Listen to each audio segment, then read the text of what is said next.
Radio Raheem here with former WBO champion Chris Algieri, taking on kind of a new lease in boxing, something we don't see very often. Being a chef for another fighter, I can't recall having seen a fighter do that for another fighter. Is it about Danny Jacobs or is it about the food and you just being a chef? Well, I'm not a chef, and I'm not technically the nutrition. I'm a performance nutrition coach for Danny Jacobs' camp, not just his cook.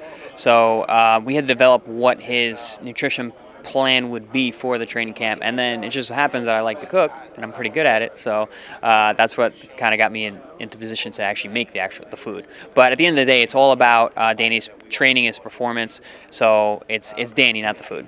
I've known fighters that have become trainers, but to become a nutritionalist, it's kind of the same motivation. You feel like you have something to contribute to a fighter, but you're yourself still a fighter, no? Yeah, absolutely. I'm still an active fighter. I got into nutrition for my own fighting, so now it's funny that I'm getting into nutrition or getting into fighting because of my nutrition. So it comes full circle. So I'm going to ask you again, like, what is it that's motivating you, though? Is it Danny and you want to help him because of your personal relationship, or is it because you feel like you're a really good nutritionist and this just happens to be like a client? I've worked with other fighters before, and it's one of those opportunities where I'm good at it. I have the experience. I know what I'm doing, and I think that there's a big gap in pro athletics and what boxers do in terms of to prepare.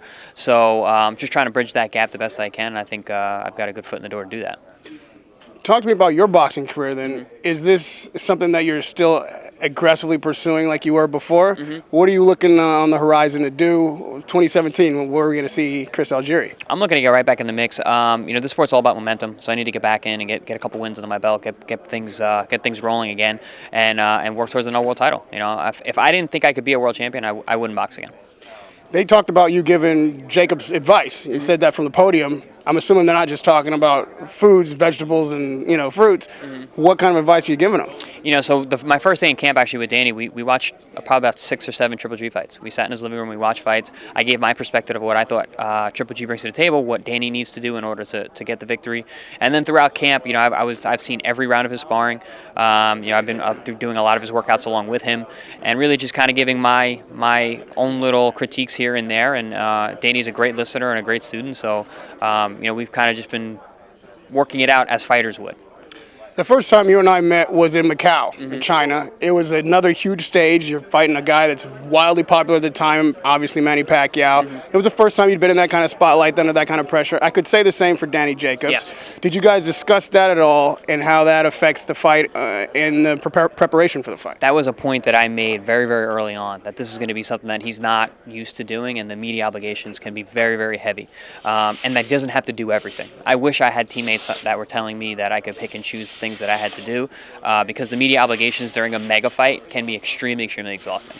So I think Danny's team has been really aware of that, and we're gonna be ready to go, ready to do what matters in that fight.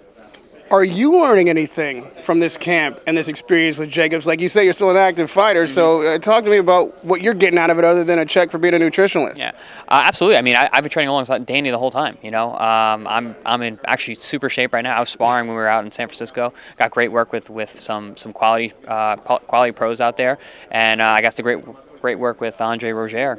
As Danny's trainer, the guy's a great trainer. Radio Raheem with former WBO champion, fighter, and nutritionalist, Chris Algieri. Pleasure talking to you, bro. All right, man. Thank you.